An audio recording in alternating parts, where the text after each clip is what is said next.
as always, we always have Elon Musk and Grok. There's no way to avoid it, basically, especially because last week, was it last week? Yeah, it was only last week we got the new Grok 4 model, hot on the heels of Grok 3 declaring itself to be Mecha Hitler.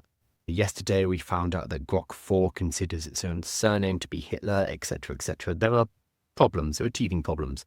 So you'd expect a little bit of hesitancy, a little bit of reticence from XAI. Maybe we need to get these problems sorted out before we rush on ahead and deploy. Absolutely not. That is not the case. So Elon Musk's AI chatbot Grok is to be used by the federal government. So the announcement of the $200 million contract to XAI comes less than a week after Grok's name came under fire for sharing anti-Semitic comments.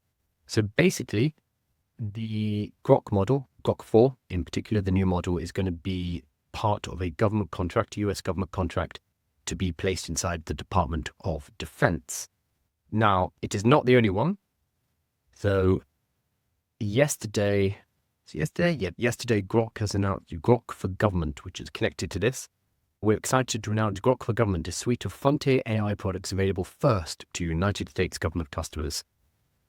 They're putting Grok 4 inside governmental departments, and this is going to include custom models for national security and critical science applications available for specific customers, forward deployed engineering and implementation support, custom AI-powered applications to accelerate use case in healthcare, fundamental science, national security, etc., etc., being rolled out inside the government, with the first contract being $200 million from the Defense Department. So this is underway.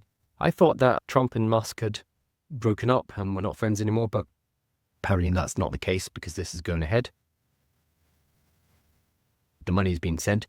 Now, a lot of people are up in arms about this, saying, well, why is this anti-Semitic bot from Elon Musk being allowed into the Department of Defense?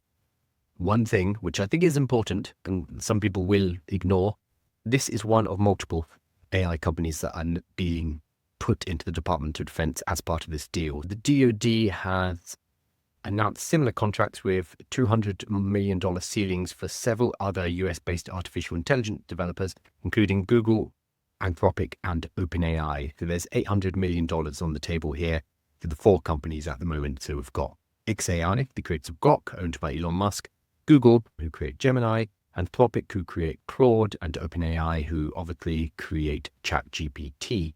So I actually think this is quite a good way to do it with Grok, but I think that this is a great way for an organization or government or department or anyone really to implement AI, is to try out different models. So what the Departments of Defense are doing here, they're not just saying we're going all in on OpenAI and giving them $1 billion. No. Instead, they are doing multiple smaller deals, $200 million each, and then presumably working out which one is going to work best for them moving forward, which I think is a very sensible way to do anything, really, is to split your bets, do some testing, find out what works. I don't know why they're bringing Grok in, but these things move fairly slowly, so maybe they decided to bring in Grok a while ago, and all of this latest news over the last few days doesn't really change that.